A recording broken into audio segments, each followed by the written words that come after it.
Tuesday night. We're live from the Queeset Inn. As you're watching this video, don't forget to like, subscribe, forward it to some friends. Click that button right now so you can see more of these great videos, especially with our guest tonight, Tim Jones. Welcome to the Rhode Island Wave Spotlight Series. How are you? Good. Comic for the Rhode Island Wave. Yes. We love having you in our paper every month. Thank you. So, Tim, tell us a little bit about yourself. All right. So, I am married. I have a wife. Her name's Kathy. She's a first grade teacher. And we live in Smithfield. I have two daughters. One just graduated from Rhode. She's a graphic designer. Congratulations. Yeah, thank you. And my other daughter is a film major with her master's. And she's living over in Ireland. Wow. So that's where all our vacations are. And money to get there. And pets? I have a Great Pyrenees. His name is Ezzy. He's basically an area rug that just exists in my house. He's an awesome dog. He's great. You know, that's about it. That's kind of boring. That's okay. That's all right. You know. Good. So. And yeah, I'm a cartoonist. I live in Smithfield, Rhode Island, and I've been cartooning for 25 plus years. We'll say that. And Sour Grapes is in a bunch of newspapers across the country. I'm sure we'll talk about that later. And you know, just glad to be here. Yeah, me too. So tell us, how did you, in 20 plus years, how did you get into cartooning? How did you feel like that was the thing you wanted to do? Well, just ever since I was a kid, I just always doodled and stuff. I loved reading the comics, the Sunday comics and stuff. And I always just wanted to have some kind of characters going around in the back of the notebooks in school, which explains all the detentions I got. And so I just went along with it. And I always liked art, you know, through school and stuff. And finally went to college and majored in art, and just kind of learned about all the forms of art and techniques and stuff. And but I always wanted to, you know, I'm a comedian, so I always wanted to be funny somehow. So I figured I'd put that into a comic strip and create some characters and just kind of live my comedy through that comic strip. And you know, over time, I just, you know, perfected the craft.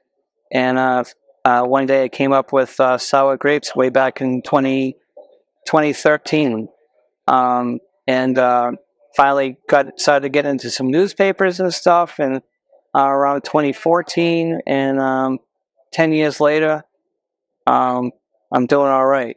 So I'll say. I kind of, I stuck with it, which I tell people who are, you know, aspiring cartoonists, and you got to stick with it and never give up. So now, Sour Grapes is usually kind of a negative connotation. How did you come up with the name, and what's the strip typically about? Well, I always had the term Sour Grapes in the back of my mind for some reason. When I was somewhere and I was complaining about something to someone, which I often do, and he said to me, you know, Sour Grapes doesn't do you very well, whatever he said. And that always kind of stuck in my head. And then when I finally decided to do a comic strip, that term, Sour Grapes, just kind of stuck with me. The main character of the comic strip is Aesop. He's a miserable flying dog. That's the guy I came up with. And so Sour Grapes kind of goes along with that. But what happened was, when I first started the strip, I Googled Sour Grapes to make sure nobody had it for a title for a comic strip. Sure. And lo and behold, and I didn't know this because I don't know much, I saw that Sour Grapes is a term taken from the Aesop's fable, The Fox and the Grapes. And the term Sour Grapes is in that in that stable if you read it. And but what really freaked me out was that my character's name was Aesop, and I didn't really realize that. So that just kind of nailed it. Yeah. I was just like, "Yep, this is it," and rest is history. So, and tough way to phrase this, but you have these stories in the strips living in your head. Yeah. It's almost like having friends, invisible mind friends that are coming out on paper. How does that happen? I think you just described half of my family. Yeah, they do live in my head, especially Aesop. There was a time in my life I was having a miserable, just life, we'll put it that way, a long time ago. And that's where Aesop came from, that whole, you're miserable, but you're just dealing with life the best way you can. So he looks at that through that lens of, wanting to help people, but is miserable about it, kind of thing. So that Aesop is always on my mind. He's been around for a long time. And then I came up with the other characters in the strip that kind of were either a part of me, my personality, or someone else that I knew that kind of complemented and related to the other characters in the strip. But always coming back to Aesop. Like I said, he's a miserable guy, but they're always going to him with their problems and stuff, and he just tries to help them out in his own miserable way, usually with a smart answer or just whatever. And the strip started involving inanimate people, so I started throwing in another animal character who's gone now, but I brought him in, and then all of a sudden I decided to give Aesop, who's a dog, well, we refer to him as an individual, but he is a dog. So I thought I'd give the dog a pet. And then I thought outside of the box, and I said, well, what about a pet? At first I thought about a pet rock, but then I said, now that's been done.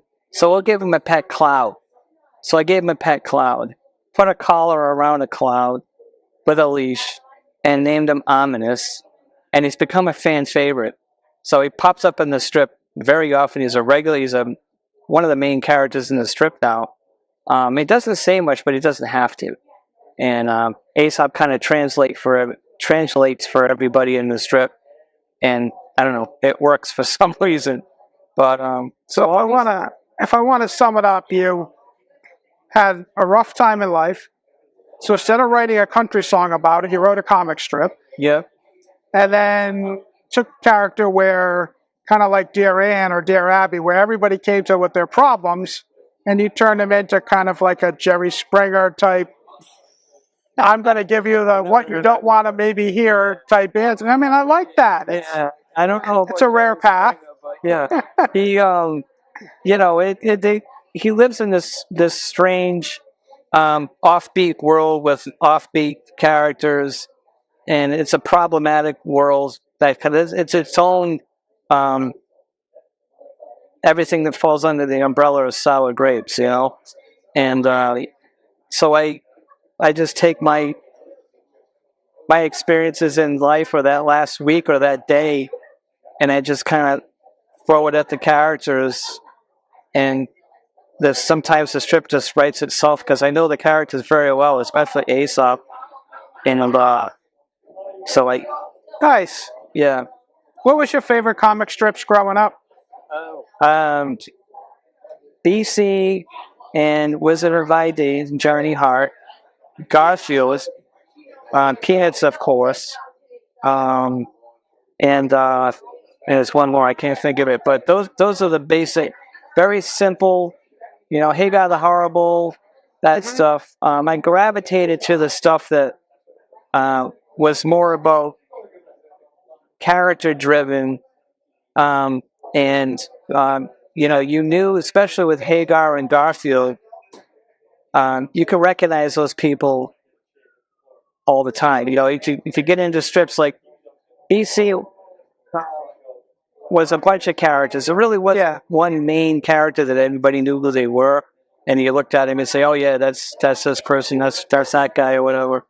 So when I created Aesop, I was influenced by that and made sure that Aesop was a strong character, which he is. You know, the brain knows who Aesop is or can recognize him and stuff like that, which is great. So that type of stuff. And then there's this simplicity. Even Garfield was just kind of simple to me. Um, I just took all that and influenced and stuff. I'm very influenced by Hanna-Barbera too. All those characters, just the styles that they're drawn in, and that I just taken all that and mixed it all up and put it into sour grapes. So I loved Hagar. You always knew at the beginning of the strip, no matter what kind of day he was having, it was about to get worse. yeah. Yeah. So you do some teaching as well. Tell us a little bit about that. I've gone to schools and libraries, bookstores, and just done some workshops or talked to the students and whoever else, depending on the place that I went to. And, do a little drawing for them and talk about what I'm doing, depending on the age group. So if I went with the little kids, like elementary or something, it's more draw along with Tim, and I'll talk about it. I'll talk about the shapes that are in. The Aesop is a bunch of circles, a square, and a few ovals, and you're done. So I talk to them about that, and I say, if you look at all these shapes, you're going to see those in any drawing or painting or whatever you're looking at. It's all there. You just have to find it, and you just use that stuff to draw with, and so that's basically what I talk about. The older kids and adults, of course, I'll talk more about the industry and how that works and all that. And if you want to get into this going forward into college or whatever, I'll talk to them about what you can do and stuff like that. And how I keep everything old school, which means I draw everything. I don't do much digital. I'm kind of 60-40. So I'll talk about that and stuff. But nowadays, a lot of especially the college and high school kids, I'll talk to them and they already know all the technology and all that stuff. So I might learn from them. Yeah. So it's a good exchange. Yeah. As a matter of fact, in March, I think it's the beginning of March, they're having I love reading week or something like that in the schools.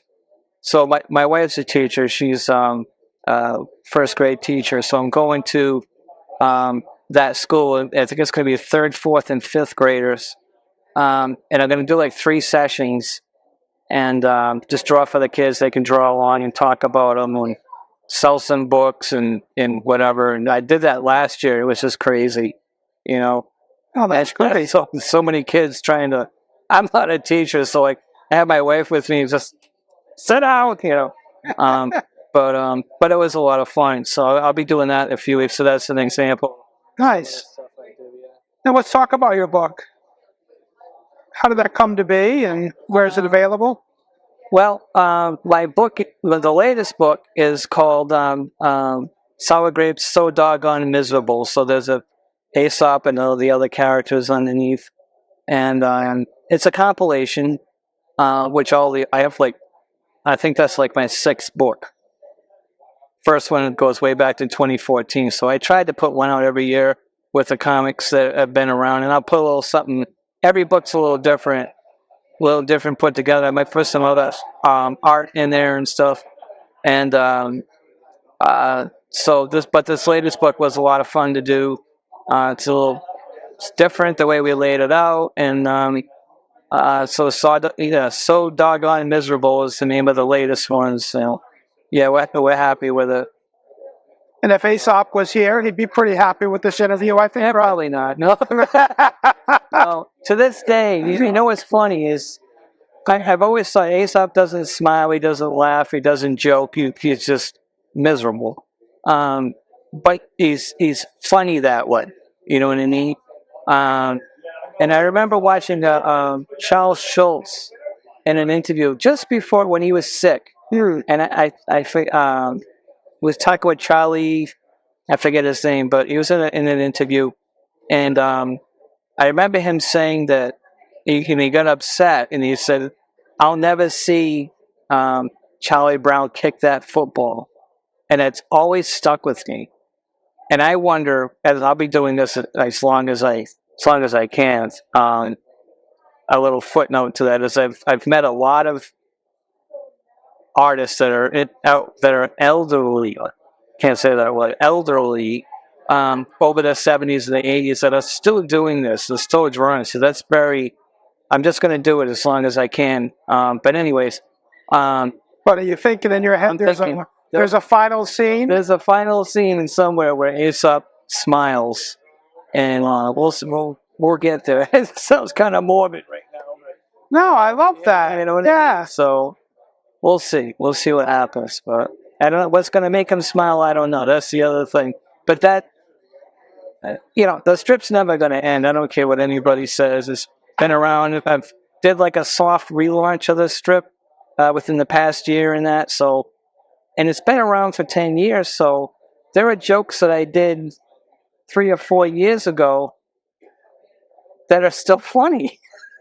So I've redrawn and rebooted these and edited it a little bit because I kind of write it a little bit different. I draw it a little different and lay it out a little different. But there's a whole new, I've built up such a following for the strip that there are new readers now. They haven't heard these jokes. Right, sure. So I brought them back and, I get laughs. So, That's the point, right? yeah, it's a cycle. You know what I mean? So where can people get more information about you besides being in the wave? Where can people find more of your information? Well, I have this website, sourgrapescomic.com. And you go on there, you can see all the newspapers that it's in across the country. It's in 42 newspapers right now, including Rhode Island Wave. And so there's a list on the website. So if you're in that area, maybe you see it, and there's my contact information. There's, of course, the latest strip every week, and the gallery that you can see past episodes, and bunch of other stuff. I have press release. This will be on the press page, Deanna. Don't worry. And other fun things that I've done and pictures, and just go ahead to the sourgrapescomic.com. It's great to see it all. Yeah. Well, we're thrilled to have you on the wave. Oh, thanks. Along with 41 other great newspapers out there that are carrying you. Yeah. We love it.